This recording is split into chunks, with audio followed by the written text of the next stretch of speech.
सोचो, अगर मैं तुम्हें बोलूं कि तुम्हारे अंदर एक ऐसी एनर्जी छुपी हुई है जिसे तुमने कभी यूज ही नहीं किया, ना जिम में, ना कभी फाइट के दौरान, ना कभी लाइफ में। आज की इस वाले वीडियो में मैं तुम्हें सिखाने वाला हूं कि तुम अपनी बॉडी से 200% पावर कैसे निकाल सकते हो। इसका मतलब है, अगर आप पुशअप्स के दौरान थक जाते हो एंड सिर्फ 20 पुशअप्स मार सकते हो तो उसको 2 से मल्टीप्लाई कर लो। इसका मतलब आपके मैक्सिमम पुशअप्स हो जाएंगे 40%। But this video is going to be all about कि आप अपनी 200% पावर कैसे अनलॉक कर सकते हो। ये वाली बात किसी मोटिवेशन की तरह नहीं है, ये एक साइंस है। तुम्हारी बॉडी कोई बैटरी नहीं है जिसे तुम चार्ज करोगे एंड वो सिर्फ हाफ यूज हो पाएगी। हमारी बॉडी एक इंजन की तरह है। हर मसल एक पिस्टन है। पिस्टन होता है जो चीज़ों को ऊपर उठाता है, जिसको हम यूज कर सकते हैं मोशन के लिए। और जब हम एक रिदम में चलते हैं तो इंसान बीस्ट बन जाता है। इसका मतलब आप कुछ भी कर सकते हो अगर आप हर मसल की स्ट्रेंथ एक मसल में यूज करते हो। तो इस वीडियो में हम लोग बात करेंगे हम अपनी पूरी बॉडी की पावर सिर्फ एक मसल में कैसे लगा सकते हैं, हम एक छोटी सी मसल से सारी पावर कैसे निकाल सकते हैं, एंड हम स्टेमिना और मसल को एक साथ कैसे यूज करें जिससे मैक्सिमम आउटपुट मिले।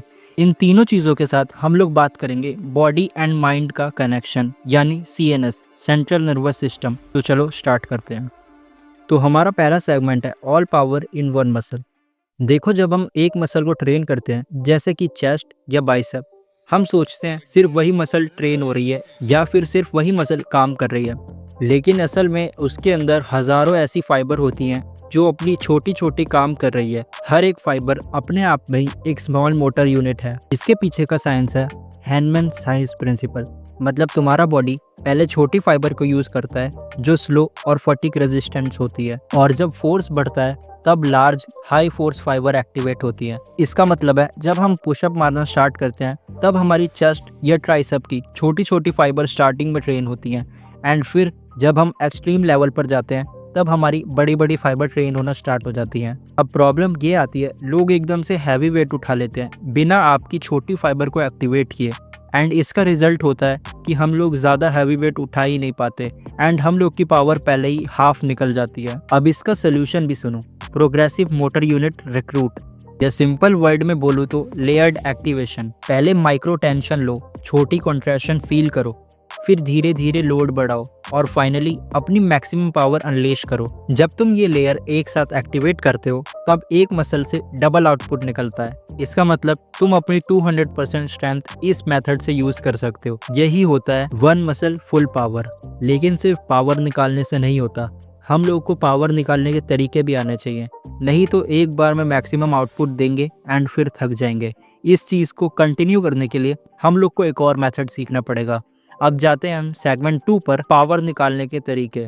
पावर का मतलब सिर्फ वेट उठाना नहीं होता। पावर होती है एक सेकंड में अपनी सारी एनर्जी को एक्सप्लोड कर देना, एक पंच में, एक जंप में, या फिर एक पुश में, सब कुछ एक ही सेकंड में कर देना। इस चीज़ को बहुत ही कम लोग कर पाते हैं। अगर आप ये चीज़ अनलॉक कर पाए हो तो मेरे को बताना, क्योंकि मैंने आज तक ये अनलॉक नहीं करी। इसके मेनली 3 मेथड्स हैं, and the first method is plyometrics. Plyometrics का मीनिंग है jump squat, clap pushup, explosive movements. ये तुम्हारा नर्वस सिस्टम ट्रेन करता है ताकि वो फास्ट स्विच मसल को जल्दी एक्टिवेट करे। इस मेथड से आपका नर्वस सिस्टम सीख पाएगा कि आप एक्सप्लोसिव मूवमेंट कैसे परफॉर्म कर सकते हो, एंड उसकी स्पीड भी इंक्रीज होगी। हमारा मेथड 2 है कॉन्ट्रास्ट ट्रेनिंग।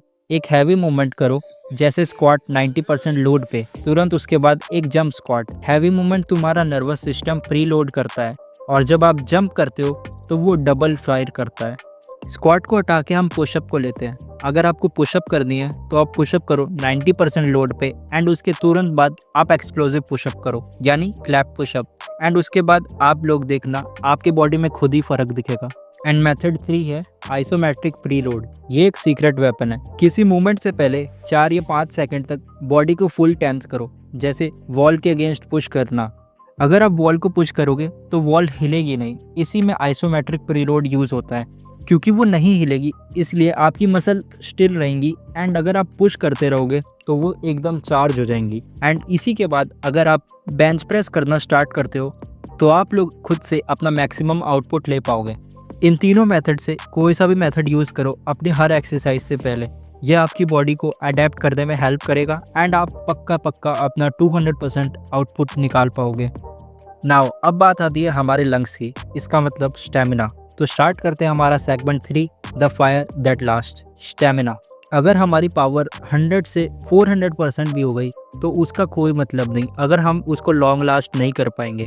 पावर तब तक काम करती है जब तक हमारा स्टेमिना होता है। अगर आप किसी मार्शल आर्ट में हो या फिर आप एक फाइटर हो तो सिर्फ आप तब तक डेंजरस हो, तब तक आप फाइट के लास्ट राउंड तक अपनी एनर्जी बचा के रखोगे। अगर तुम्हारा स्टेमिना स्ट्रांग है तो वो तुम्हारी बॉडी में ऑक्सीजन और एनर्जी दोनों एफिशिएंसी से बढ़ाएगा। अब इसके 3 मेथड हैं। Interval training, 30 second high intensity and 30 second rest, और रिपीट करो इसको 10 राउंड में। मतलब आप 30 सेकंड दौड़ो एंड 30 सेकंड रेस्ट करो, एंड ये 10 बार करना है। रेस्ट भी मैंने ये करके देखा है एंड आपका 3 दिन में स्टेमिना डबल हो जाएगा। अब आपने अपने लंग्स को तो ट्रेन कर लिया, लेकिन आपके मसल तक स्टेमिना पहुंचे, इसलिए आपके मसल को मेंटेन करना भी सिखाना पड़ेगा। एंड उसके लिए आता है isometric hold, plank, wall sit and static holds. ये सब मेथड हमें मसल को फटीग से रेजिस्ट करना सिखाते हैं। जैसे कि आप कुछ लिफ्ट कर रहे हो, सपोज आप एक बड़ा पत्थर लिफ्ट कर रहे हो, तो आप लोग थोड़े सेकंड के बाद थकने लगोगे एंड उसको इंक्रीज करने के लिए हम लोग यूज़ करेंगे आइसोमेट्रिक होल्ड। जैसे कि प्लैंक, अगर आप जिम में जाते हो तो आप शोल्डर की एक्सरसाइज करने के बाद थोड़ी देर डंबल को ऊपर ही उठा के रखो, जिससे आप आइसोमेट्रिक होल्ड को फेस कर पाओगे एंड आपको पता लगेगा आपके शोल्डर में फटीग बहुत देर तक होगा। एंड इसका थर्ड मेथड है हाई वॉल्यूम सेट, 10 या 12 रेपिटेशन के मल्टीपल सेट्स करना, कम रेस्ट लेना और एक मसल की एंडोरेंस बिल्ड करना। स्टेमिना सिर्फ एक लंग का गेम नहीं है, ये दिल और दिमाग का भी टेस्ट है। जब तुम्हारा ब्रेन चिल्लाता है कि रुक जाओ, स्टॉप करो, और तुम फिर भी एक रेपिटेशन और मारते हो, वही मोमेंट होता है तुम्हारे स्टेमिना की ग्रोथ का। तो अगर आपको स्टेमिना बढ़ाना है तो अपने आप से पूछो, क्या आप 4 रेपिटेशन और मार सकते हो? अब आता है हमारा सेगमेंट 4, माइंड मसल कनेक्शन। तुम्हारा दिमाग एक स्विच है और तुम्हारी मसल है एक इंजन। तुम्हारे स्विच दबाते ही तुम्हारा इंजन चल पड़ता है, पर प्रॉब्लम ये है ज़्यादा लोग वो स्विच प्रॉपरली प्रेस ही नहीं करते। विजुअलाइजेशन सीखो। जब तुम रेपिटेशन कर रहे हो, मसल के अंदर इमेजिन करो वो फाइबर स्ट्रेच हो रही है, कॉन्ट्रैक्शन हो रहा है। ये सिर्फ फील करने की बात नहीं होती, ये एक्चुअली साइंस है।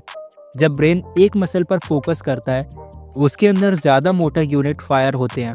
इसका मतलब अगर आप पुलअप्स कर रहे हो तो अपनी बैक पे फोकस करो। एंड इसको अच्छे से सीखने के लिए आप लोग सोचना आपके शरीर में कहाँ हीट बढ़ रही है, एंड जहाँ हीट बढ़ रही है वही मसल है जो ट्रेन हो रही है।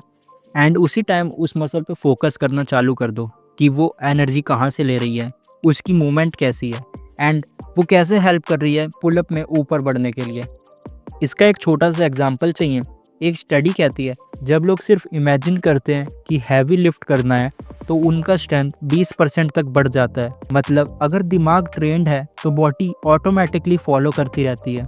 माइंड और मसल एक रिदम में चलेंगे तो आपकी बॉडी की 200% स्ट्रेंथ निकलेगी। ताकत सिर्फ आपकी मसल्स में नहीं होती, ताकत होती है आपके कंट्रोल में। जब तुम्हारा दिमाग और बॉडी एक ताल में यूज होते हैं तब इंसान मशीन बन जाता है। आपकी 200% स्ट्रेंथ तब अनलॉक होगी जब आप लोग अपनी मसल्स, नर्व्स, स्टेमिना और एक सोल के डायरेक्शन में मूव करेंगे। एंड आपका ब्रेन बहुत ही इंपॉर्टेंट रोल फॉलो करता है इस चीज़ में। तो आज के बाद जब तुम ट्रेन करो, अपने बॉडी से कहना, no more limit, no more half efforts, I will use every ounce, every fibre and every spark. And कैसे नहीं आएगी मेरे अंदर से energy. And bye bye guys, that's it for today's video. And मेरी तबीयत ख़राब है फिर भी मैं वीडियो बना रहा हूँ, तो आप लाइक एंड सब्सक्राइब कर देना ज़रूर से। एंड बाय बाय, सेयोनारा, पीस आउट।